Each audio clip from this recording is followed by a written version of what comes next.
À présent, nous avons avec nous en ligne, en direct, Dr Albert Tagnos, qui est professeur à la faculté de médecine, Université de Paris. Et président de la Fondation France-Égypte. Et membre de la Fondation France... Non, président de la Fondation France-Égypte. D'accord, très bien. Président de la Fondation France-Égypte. Ravi de vous avoir justement parmi nous. En ligne, en direct, Dr Albert Tagnos, justement pour commencer voilà, une vaste campagne de vaccination lancée partout dans le monde, aux États-Unis, en Europe, mais aussi ici en Égypte. Quel regard vous portez sur justement la fabrication ou la production d'un vaccin localement ici en Égypte? Je pense que l'Égypte a pris le train en marche actuellement, oui. Et elle s'est engagée pour faire cet immense projet de tout ce qui concerne le Covid. D'accord. Et c'est une démarche très positive parce que ça va rayonner dans tout le monde, déjà dans le monde arabe, dans les pays arabes, en Afrique. Donc, je suis plus que satisfait de l'idée de se mettre en marche. L'Égypte a pris le train en marche, l'Égypte va rayonner, l'Égypte va être une de pionnières pour mettre toutes les ressources afin de mettre en marche cette démarche internationale. C'est-à-dire ça va rayonner partout. Hein, l'Égypte qui va être parmi les premiers pays, déjà en Proche-Orient, mais aussi dans le monde presque. Ça va être le 3e, 4e, 5e pays. Mais c'est une démarche positive. Très bien. Est-ce que cette campagne de vaccination lancée partout dans le monde, ou dans la plupart des pays du monde, surtout les pays les plus développés, est-ce qu'elle a pu justement freiner la propagation de la pandémie? Moi, je pense qu'il faut qu'on se mette dans la tête que le Covid, c'est une pandémie et qu'il faut qu'on fasse attention oui. que traiter des gens aux États-Unis ou en Chine, ou en Égypte, c'est une démarche positive, mais pour tout le monde. C'est-à-dire, on est tous dans le même train. On est tous dans la même démarche. Oui. On est tous en train de subir une maladie très grave et qu'il faut qu'on se mette ensemble pour s'en sortir. Mais il ne faut pas que ce soit une démarche unique. C'est une démarche main dans la main afin de s'en sortir de cette pandémie. Et le but, c'est de confronter une maladie très grave.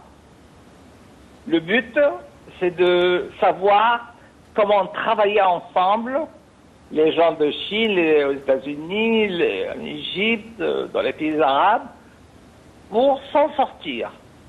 On ne peut pas travailler seul. C'est une maladie très grave, c'est une pandémie, et il ne faut pas s'attribuer quelque chose unique. Il faut travailler ensemble, donner les dimensions, les ressources, tout ce qu'on peut imaginer pour s'en sortir de cette pandémie. Très bien. Certainement, vous suivez ici l'actualité et je parle de différentes campagnes justement qui visent à améliorer la santé des Égyptiens en général. Et j'aimerais surtout parler de l'hépatite C et justement cette vaste campagne qui a visé l'éradication de l'hépatite C du pays. L'hépatite C, c'est une histoire qui a été, au début, ça a traîné un peu, mais puis après, l'Égypte a su supprimer cette maladie. Et c'était un effort extraordinaire, l'hépatite C, pour arrêter la propagation de cette maladie, qui était très grave. Il y a eu beaucoup de malades, il y a eu beaucoup de morts. Mais on a réussi en Égypte à arrêter la propagation de cette maladie. Et je pense, parce qu'on compare beaucoup, moi je suis les informations en Égypte, on compare beaucoup le Covid avec l'hépatite C. Et je pense qu'il y a une ressemblance, mais peut-être pas tout à fait, parce que le Covid, c'est devenu mondial. L'hépatite C, ça n'a pas été au bout de la mondialisation comme le Covid. Mais il y a beaucoup de ressemblances parce que l'hépatite C, c'était une maladie très grave aussi, mais plus locale. Oui, c'est vrai. Mais le Covid, c'est partout. Ça a commencé, je ne sais pas, soit aux États-Unis, soit en Chine, soit je ne sais pas où, mais c'est partout. Mais les nouvelles récentes en Europe et je pense aussi en Égypte, c'est qu'ils sont en train de la contrôler. Au début, on a perdu un peu de temps pour pouvoir contrôler la maladie, mais l'impression, les ressources, tout ce qu'on dit actuellement ces jours-ci, c'est qu'il y a un contrôle. Très bien. Et tant mieux pour nous en Égypte, tant mieux pour les autres pays, tant mieux aussi en Europe ici, c'est qu'il y a un travail sincère, il y a un travail actif, il y a un contrôle maintenant, et je pense que d'ici, comme ils sont en train de dire, que la maladie peut disparaître en septembre. Très bien. Enfin, c'est ce qu'on dit. Hein. Voilà, on l'espère bien, mais justement, parlons de cette pandémie et de cette campagne de vaccination. Jusqu'aujourd'hui, on parle d'un vaccin qui est destiné à ceux de plus de 18 ans. Comment est-ce que nous allons protéger les moins de 18 ans? Mais il y a quand même un autre projet pour les gens à partir de 12 ans. Ça a été, en fait, la Chine a commencé à vacciner les enfants. Oui. À avoir un vaccin, voilà, destiné aux enfants. Mais en Europe aussi, ils ont commencé à travailler dans ce domaine. L'Institut Pasteur, qui travaille beaucoup dans ce domaine, oui. Travaille pour les jeunes à partir de 12 ans. Très bien. Donc, il y a une activité, il y a beaucoup de travail qui se fait. Et d'après mes ressources, c'est que en septembre, cette maladie va disparaître. Mais bon, c'est ce qu'on dit. On l'espère bien. Est-ce que vous pensez que voilà, on pourra revenir à la normale, c'est-à-dire se déplacer sans masque, à titre d'exemple? Pour le masque, je pense qu'il faut attendre, être un peu plus prudent. Il faut attendre un peu. C'est pas très difficile de garder le masque jusqu'à juillet, août, septembre. Oui. Pour être plus prudent, soyons dans la prudence et gardons le masque jusqu'à septembre.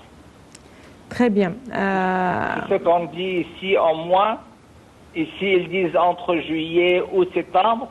Mais je pense qu'en Égypte, il vaut mieux qu'on soit dans la prudence et on le garde jusqu'à septembre.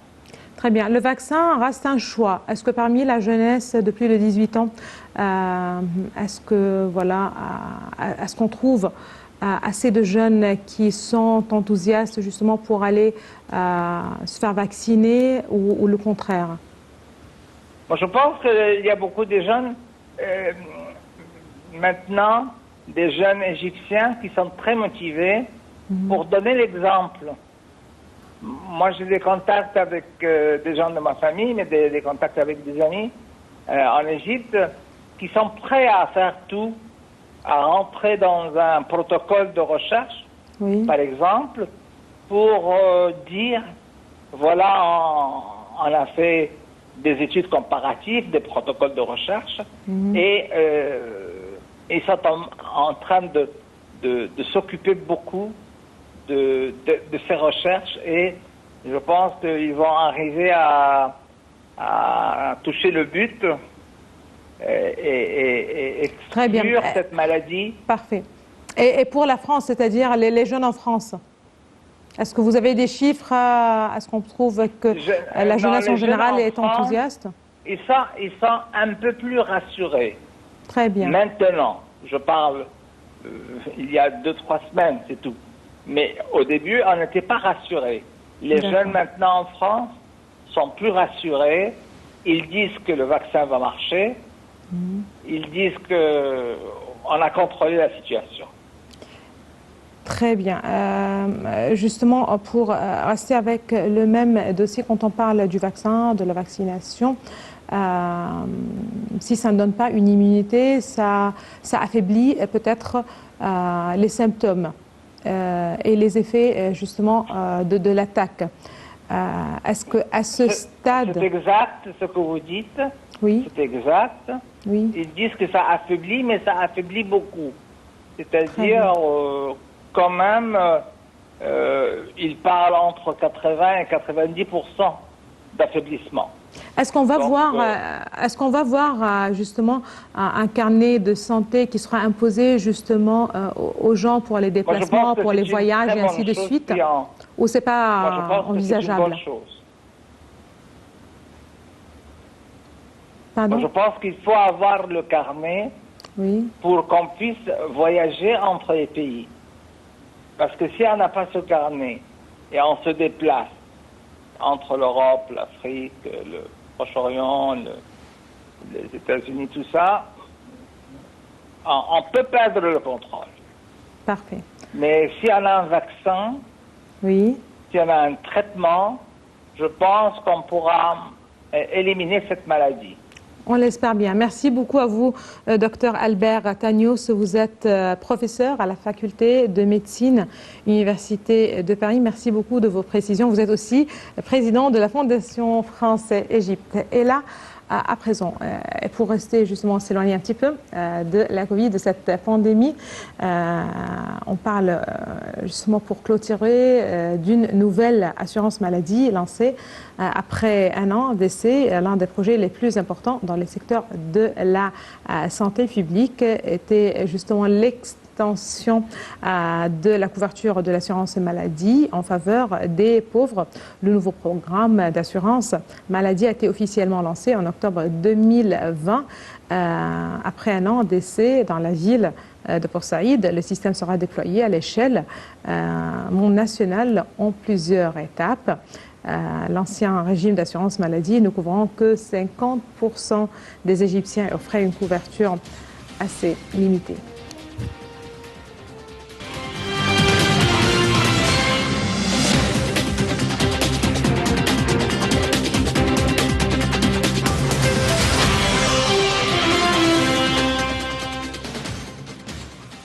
L'élargissement de la couverture sanitaire est une priorité nationale des autorités égyptiennes. Le projet d'assurance maladie universelle entrepris avec l'aide de la Banque mondiale vise à assurer la couverture obligatoire de l'ensemble de la population et associe pour la première fois à ses efforts le secteur privé. Il vise à assurer des services de soins de qualité, y compris pour les plus vulnérables, en éliminant les disparités actuelles. Le Conseil des administrateurs de la Banque mondiale a approuvé en juin 2020 un financement de 400 millions de dollars en appui au régime d'assurance maladie universelle en Égypte, soutenant ainsi une transformation qui engage le pays vers la couverture santé universelle et lui permettra d'améliorer l'état de santé de sa population. Le nouveau programme d'assurance maladie a été officiellement lancé en octobre 2020 après un an d'essai dans la ville de Port Saïd. Le système sera déployé à l'échelle nationale en plusieurs étapes. L'ancien régime d'assurance maladie ne couvrait que 50% des Égyptiens et offrait une couverture limitée. Après un essai réussi à Port Saïd, la première phase voit le nouveau programme d'assurance maladie égyptienne s'étendre dans 3 autres villes, Luxor, Assouan et Suez. Selon les responsables, le nouveau programme vise à fournir des services de santé de haute qualité à tous les Égyptiens de manière égale et sans discrimination. Le coût est également abordable pour tous les citoyens, contrairement à ce qu'il était auparavant. Avec l'ancien programme d'assurance, on a eu des problèmes tels que le manque de matières premières ou d'équipements pour les services médicaux et du processus bureaucratique. Le nouveau système est beaucoup plus fluide et plus rapide. La période d'essai a été importante pour relever les défis auxquels le nouveau système est confronté. Les personnes à faible revenu, les orphelins et les personnes ayant des besoins spéciaux font partie des groupes exonérés de frais d'inscription. Le reste de la population paiera 1% de son salaire mensuel. Plus de 600 000 personnes sur 800 000 éligibles ont souscrit une assurance à Port Saïd et 3 millions en ont déjà souscrit une dans les 3 autres villes lors de la première phase. L'un des principaux défis pour le gouvernement est que les hôpitaux, les centres médicaux et les équipements appartenant à l'État n'ont pas été mis à jour au cours des dernières décennies. Avec le nouveau système de santé, il y a eu une refonte majeure. Les hôpitaux et les centres médicaux sont en cours de modernisation et de nouveaux sont construits par le gouvernement pour garantir des services de meilleure qualité. Ils achètent également de nouveaux équipements médicaux et augmentent le nombre de personnes bien formées comme les médecins, les infirmières et leurs assistants. Selon le ministère de la Santé, le programme d'assurance devrait couvrir les 80 millions de personnes ciblées en moins de 10 ans avec un coût prévu d'environ 11 milliards de dollars.